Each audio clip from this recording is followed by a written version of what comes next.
There's a moment, and I need you to stay with me here. There's a moment when you're standing in the middle of everything you said you wanted, and you feel nothing, not peace, not pride, not the rush you promised yourself you'd feel when you finally got here. Just nothing. A kind of hollow echo where your heartbeat should be. I know that moment. I lived inside it for years. I'm going to tell you something I've never said out loud. Not to a room, not to a camera, not even to the version of myself I used to perform for every single morning in the mirror before I walked out and became whoever the day needed me to be. I'm going to say it now because I think you need to hear it. I think you've been waiting, maybe without knowing it, for someone to say it first. Here it is. I built everything. And I almost lost the only thing that was real. Wait. Before you scroll, before your finger moves, before that reflex kicks in and you tell yourself this isn't for you, that you're fine, that this is someone else's story. Wait, look at me for a second. Just 1 second. I'm not asking for more than that. Because I see you. I see the version of you that wakes up before the alarm, the version that stays late, answers first, carries more than is fair, and tells themselves it's discipline. I see the version of you that measures your worth and output, that lies awake running numbers, not financial numbers, but personal ones. How productive was I today? Did I advance enough? Did I push far enough? Am I behind? I see you because I was you, completely, entirely, with my whole chest and every waking hour. My name doesn't matter. What matters is this. I grew up believing that love was a reward system. That's not me being dramatic. That's just what I absorbed before I had words for it. In our house, praise came after performance. Affection was the bonus at the end of a good quarter. You got warmth when you achieved. You got belonging when you impressed. And so very early, earlier than any child should have to learn this, I understood the assignment. Perform, produce, impress. And you will be loved. Do you understand what that does to a child? Do you understand what that wires into a brain that is still soft, still forming, still deciding what the world is and what they are inside of it? It builds a machine, a beautiful, efficient, relentless machine, a machine that never stops, a machine that cannot stop because stopping means the love stops. Stopping means the belonging goes away. Stopping means you are no longer enough. And I ran that machine for 32 years. I built a company before I was 25. I built a reputation before I was 30. I built a lifestyle, the apartment, the clothes, the associations, the language of a man who had arrived. I built habits that looked like discipline from the outside but felt like terror from the inside. I built walls around my vulnerability so thick that I genuinely forgot there was something behind them. I thought the walls were me. I thought the performance was the person. I thought if I just kept building, the emptiness would eventually fill. Here's what I learned. It doesn't. It never does. You cannot build your way out of an interior void. You can only build around it, and every structure you raise around an empty center is just a more elaborate cathedral to nothing. I had a mentor once, older man, quiet, the kind of quiet that feels like the ground beneath you. And he said something to me I didn't understand until years later. He said, "Son, there is a difference between a man who is building an empire and a man who is building a home. One is driven by fear, one is driven by love, and only one of them will have somewhere warm to sleep when the winter finally comes." I thought he was being sentimental. I filed it away and kept building. Her name was Layla. And I need to tell you right now, before you start constructing the story in your head, she was not my rescue. She was not a fantasy. She was not the magical woman who showed up and completed the incomplete man. I am so tired of that story, and I refuse to tell it because it dishonors her and it lies to you. Layla was a structural engineer. She designed bridges for a living. She spent her days calculating the weight that things could hold, the stress points, the places where load-bearing structures were most likely to fail. She thought about collapse before it happened, not after. She was the most grounded human being I had ever encountered and the most honest, and I was terrified of her from the first conversation. Not because she was intimidating, because she was clear. She had no performance in her. She didn't laugh at things she didn't find funny. She didn't agree with positions she didn't hold. She didn't dress up her discomfort to make other people more comfortable. She just was. Exactly and completely herself, without apology, without agenda. And sitting across from that kind of presence when you are a machine pretending to be a person is like standing in front of a mirror you didn't know was there. The first time she called me on something, we'd been talking for maybe 6 weeks. We were at dinner, and I was performing, the way I always performed. The anecdotes timed perfectly, the wit calibrated for maximum impression. And she just looked at me across the table and said very quietly, "You don't have to do that. I'm not judging your performance. I'm trying to talk to you." I laughed. I made a joke. I deflected so smoothly that most people wouldn't have noticed. She noticed. She didn't push. She just waited. And the waiting was more confronting than any challenge I had ever received, because waiting said, "I see what you're doing and I'm not going anywhere, and I'm here for the real thing whenever you're ready." I wasn't ready. Tell me something. When was the last time someone saw through your performance and you let them? When was the last time you sat with someone and didn't manage the impression? When was the last time you were just a person, uncertain and unpolished and genuinely unsure, without immediately translating that uncertainty into a project, a plan, a strategy for improvement? Don't deny it. That translation is so fast you barely notice it. The vulnerability becomes a to-do list. The feeling becomes a framework. The wound becomes a workout routine. Because feeling is passive and you were wired the way I was wired, to believe that passive is failure. I know because I did it for years. I turned every emotion into an optimization problem. Sad, fix the sleep. Disconnected, adjust the schedule. Lonely, add another project that looks like connection but demands nothing from the interior. I became extraordinarily skilled at activity that mimicked presence. And here's the terrible thing. It worked. From the outside, I looked like a man who was fully alive, fully engaged, fully thriving. My output said health. My metrics said growth. My calendar said meaning.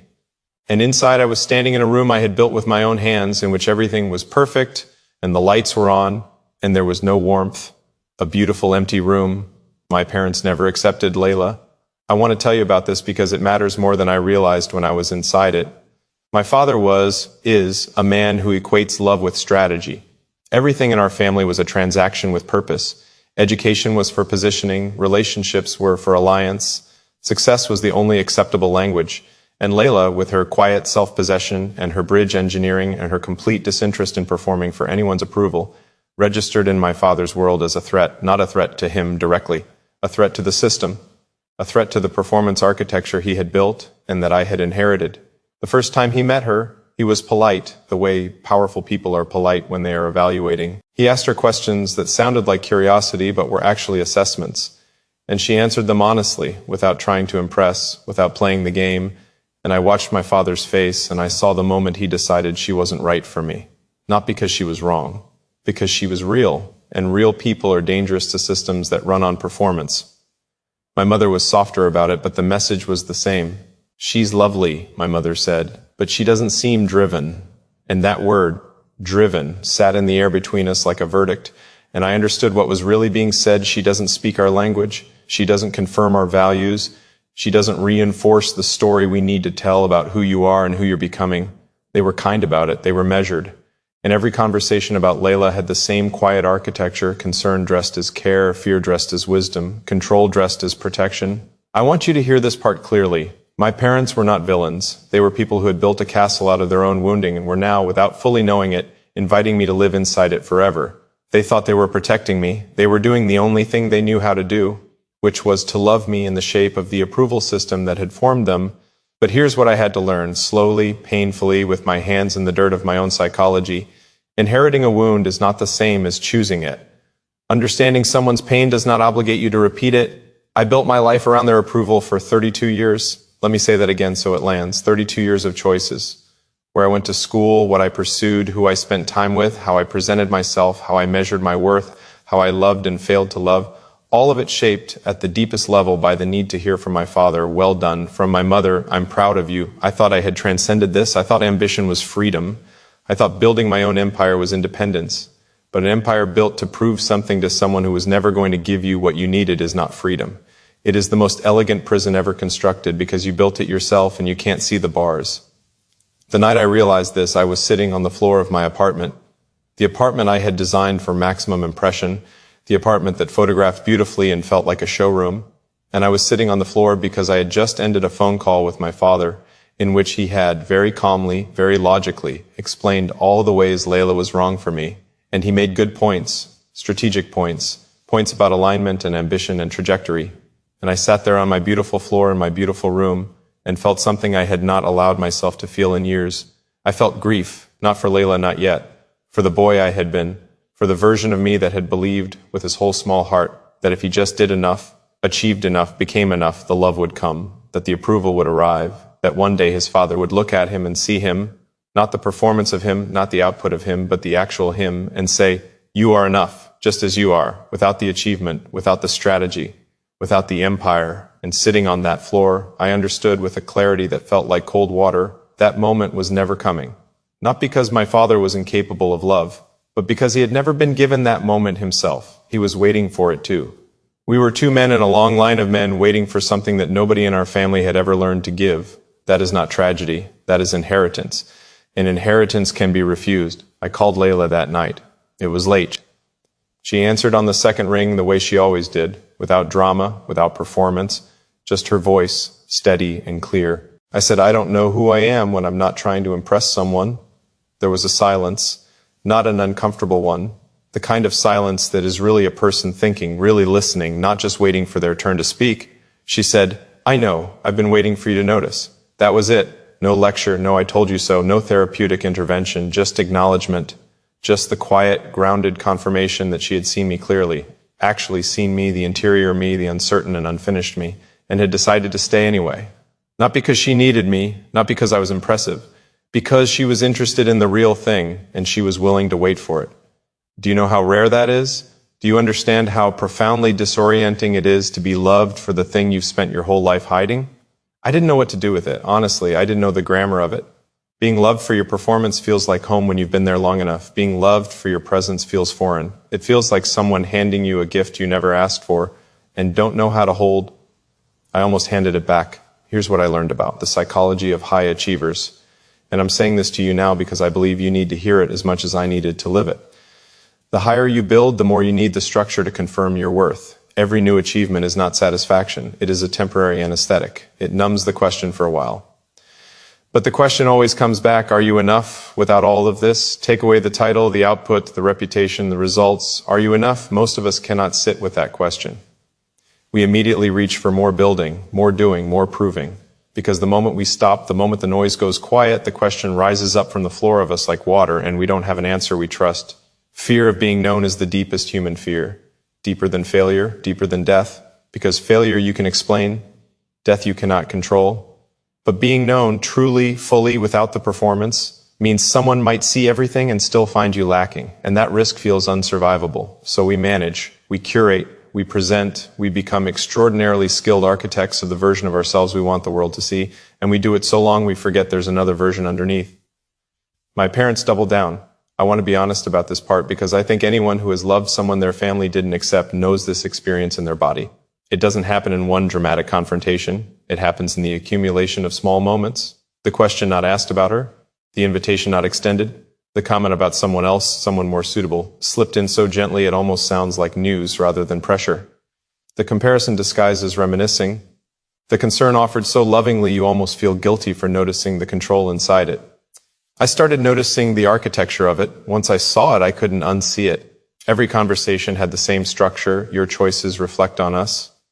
Your life is a data point in our story. Love us by living the way we designed. And I had to make a choice, not a dramatic one, not a scene, not a rupture. A quiet, private, deeply costly choice that nobody else would fully see or understand. A choice that looked from the outside like stubbornness and felt from the inside like the most difficult surgery I had ever performed on myself. I chose to stay, not just with Layla. I chose to stay with myself. To stop evacuating my interior when the discomfort rose. To stop performing my way through emotional reality. To stay present inside my own experience, even when the experience was grief, even when it was the particular grief of loving parents who could not give you the version of love you actually needed. That choice, made once and then remade every day in small decisions, was the beginning of something, not a transformation, not an awakening, not the cinematic moment where the music swells and everything becomes clear, something slower than that, something more like a foundation being relaid, brick by brick, day by day, ordinary and quiet and entirely real. I want to tell you about the bricks. Because I think we get sold a story about change that skips this part. We see the before and the after, and we miss the between, and the between is where everything actually happens. The first brick was this. I learned to stay in a conversation when it got uncomfortable instead of deflecting. This sounds small. It is not small. Deflection is a full-body reflex when you've been performing your whole life. The moment someone gets close to something real, something unresolved, the body moves first. A joke, a pivot, a sudden need to be somewhere else. Learning to stay, to breathe, to say, I don't have a good answer for that. That took months. Genuinely, months of daily practice. The second brick was learning to ask for help without translating it into a strategic transaction. Not, I need help and here's what I'm offering in return, just, I'm struggling and I don't know what to do. 14 words. I practiced them in the mirror like lines for a play I'd never been cast in because my entire architecture had been built on the premise that needing help was failure. The third brick was the hardest, allowing Layla to see me fail, not telling her about a failure with a narrative already shaped, the lesson already extracted, the growth already packaged, letting her see me in the middle of it, confused, scared, without a plan, without a framework. Just a man who had built a great deal and was now sitting in the rubble of some part of it, not knowing what came next. Letting her see that and not immediately filling the silence with competence, she didn't fix it. She didn't offer solutions. She sat with me. And the sitting, the actual physical present sitting, was the thing. It was the whole thing. The presence of another person who is not trying to manage your experience, not trying to improve your outcome, not trying to extract something from your difficulty, just being there completely with no agenda. That is the rarest and most profound gift one person can offer another. I had built an empire. I had never known that gift. Here's what I learned about the difference between a home and an empire. An empire is built outward. It expands, it impresses, it stands as testimony to what you could do. An empire needs an audience. An empire is always, at its foundation, a conversation with the world about your worth. A home is built inward. It is for two people or four or one. It has no audience. Nobody photographs a home the way they photograph an empire. A home is full of ordinary moments that don't make the highlight reel. The morning when both of you are tired, the evening when the conversation stalls and nobody performs to fill the gap, the year when everything is harder than expected and you don't have the inspiring speech to give, you just have your presence and your commitment and the decision remade daily to stay. I had been building empires my whole life. Layla was the first person who showed me what a home felt like, and I want to be clear, it was not comfortable. It was not the romantic fantasy. It was confronting and humbling and required the daily dismantling of habits I had mistaken for identity. Every time I reached for deflection and chose honesty instead, that was construction. Every time I allowed myself to be seen in my uncertainty, that was laying a foundation. Every time I sat with discomfort instead of converting it to productivity, that was a brick. It was slow. God, it was slow. I wanted the transformation to have a tempo I could track. I wanted metrics. I wanted to look at a dashboard and see personal growth up 30%, interior health, strong quarter. But this work does not have a dashboard. It has only days. Small, quiet, ordinary days in which you make slightly different choices than you made yesterday and trust, without evidence, that something is being built. My parents and I had a conversation eventually. Not the one I had imagined, not the scene where I finally say everything I've been carrying and they hear it and change. Reality is not that clean. But an honest conversation. A conversation in which I stopped performing for their approval and started simply telling the truth, which was this: I love you. I understand why you see the world the way you see it. I am not going to live inside that vision anymore. I am building something different. I hope one day you can see what I see in it. My father was quiet for a long time. Then he said something I didn't expect. He said, I'm afraid you're going to get hurt. And I understood then, finally, that underneath all the strategy and all the pressure and all the performance-shaped love had always been fear. His fear. The fear of a man who had built an empire because he believed all the way down that an empire was the only protection against a world that would take everything. He was trying to protect me in the only language he had. I said, I know, I might. But Dad, I've been safe for 32 years and I've been alone inside it the whole time. I'd rather risk something real. He didn't fully understand, but he heard me. And hearing, even without agreement, even without transformation, is a beginning. I am not waiting for him to change. I am not building my life around the hope of his eventual approval. I have stopped measuring my worth by that yardstick. That is not hardness. That is the most loving thing I know how to do, for both of us, to free him from being the source of my self-worth, to free myself from being the validation of his, wait, before you go, before this ends and you click to something else and file this away as a nice story about a man you don't know, wait, look at me for a second, tell me something. What are you building? Not what are you achieving? What are you building? Is it a home or an empire? Is it something that will be warm in the winter? Is it something that knows your interior, not just your output? Don't deny it. You know the answer. You've known it maybe for years. You've known which version of yourself you're showing to the world and which version you're hiding in the locked room of your best performance. You've known the moments you deflected when you should have stayed. The conversations you managed when you should have let them get close. The person who offered real seeing and you handed it back because real seeing felt more dangerous than isolation. I'm not asking you to blow up your life. I'm not asking you to make a scene or burn the empire. I'm asking you to lay one brick. One honest moment in a relationship that deserves it. One conversation where you don't shape the narrative before it lands. One instance of staying when every trained reflex says deflect. One brick. That's the foundation. That's how it begins. Here is the thing about collapse, and I've sat with this long enough now to say it without flinching. The collapse of the performance architecture is not a tragedy. It is a mercy. The moment when everything you built to be seen collapses and you are left standing in the rubble of your own careful construction is not the worst moment. It is, if you are willing to see it clearly, the most merciful moment of your life, because under the rubble there is something that the performance was covering. Under the empire there is a foundation that was always there, quiet and patient and real. Under the man who never needed anything, There is a person who needs what every person needs, to be known, to be held, not by someone who loves your output, by someone who loves the quiet of you, the uncertain of you, the unfinished of you. I found that. Not because I was special, not because I did everything right. I found it because Layla was willing to wait, and because one night, sitting on the floor of my beautiful empty room, I was finally willing to let the performance be done. She married me 3 years later, in a small ceremony that my parents attended with the particular grace of people who are still learning. No empire, no showcase. Just two people and the people who loved them, and a commitment spoken in a room full of actual warmth. My father shook my hand afterward and held it for longer than usual. He didn't say much. He didn't need to. Something had shifted. Not resolved, but shifted. The beginning of a different kind of conversation between a father and a son.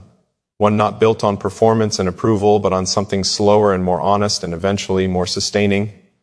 My mother held Layla for a long time. I watched it happen and felt something open in my chest that I didn't have a name for.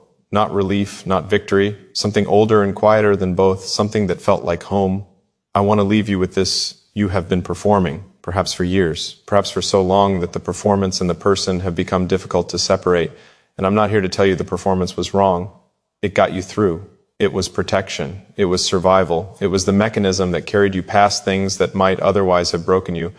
But you are not in that same danger anymore. And the mechanism that saved you then is costing you now. It is costing you presence. It is costing you connection. It is costing you the deep interior warmth of being genuinely known by someone who chooses to stay. You don't have to earn love. You never did. That was something you were taught. And teaching is not truth, and truth is not what was modeled. Truth is what is underneath all the modeling, waiting with the patience of something that cannot be destroyed, only buried. Here's what I learned in the rubble. The emptiness is not a verdict. It is an invitation. It says, there is room here, room for something real, something that cannot be photographed or measured or optimized, something that does not scale and cannot be leveraged and will never look impressive from the outside and will be the warmest and most sustaining thing in your life if you let it in. You know what I'm talking about.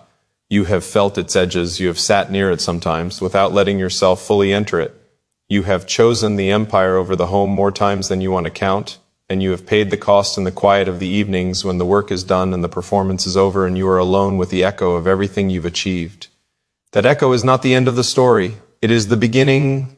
Lay the brick, not the grand gesture, not the speech, not the dramatic unmasking. Just one brick, one honest word where a performed one would have gone. One moment of staying when everything trained says leave. One acknowledgement of what is actually happening inside you, offered to someone who has earned the truth of you. And then another brick and another. Day by day, ordinary and quiet, entirely real. Until one morning you wake up and you are standing not in an empire but in a home, and it is warm, and someone who knows the whole of you is there, and you are not performing your gratitude or managing your presence. You are just there, fully, in the simple and profound miracle of being known and choosing to stay known. That is the thing worth building. That is the foundation that holds. That is what I almost missed. That is what I want you to find before it costs you what it almost cost me. I'm not asking you to be perfect. I'm asking you to be present. I'm not asking you to stop achieving. I'm asking you to notice what you're achieving for. I'm not asking you to abandon ambition. I'm asking you to let ambition share the room with tenderness and see what kind of life that makes. And if there is someone in your life right now, someone who has offered you the steady, quiet, undemanding presence of actual love, someone who has waited at the door of your real self with more patience than you deserved, someone your family might not approve of, someone who doesn't fit the strategic architecture of the life you were supposed to build. If that person is there in your life, looking at you with clear eyes and offering you the unbearable gift of being truly seen, don't walk away, not for the empire, not for the approval, not for the version of success that looks good from the outside and echoes on the inside. Stay in the discomfort, in the uncertainty, in the extraordinary, ordinary daily work of being known. Stay. That is where the home is. That is where the warmth is. That is where you are when everything else falls away and only the real remains. Build that. Build that.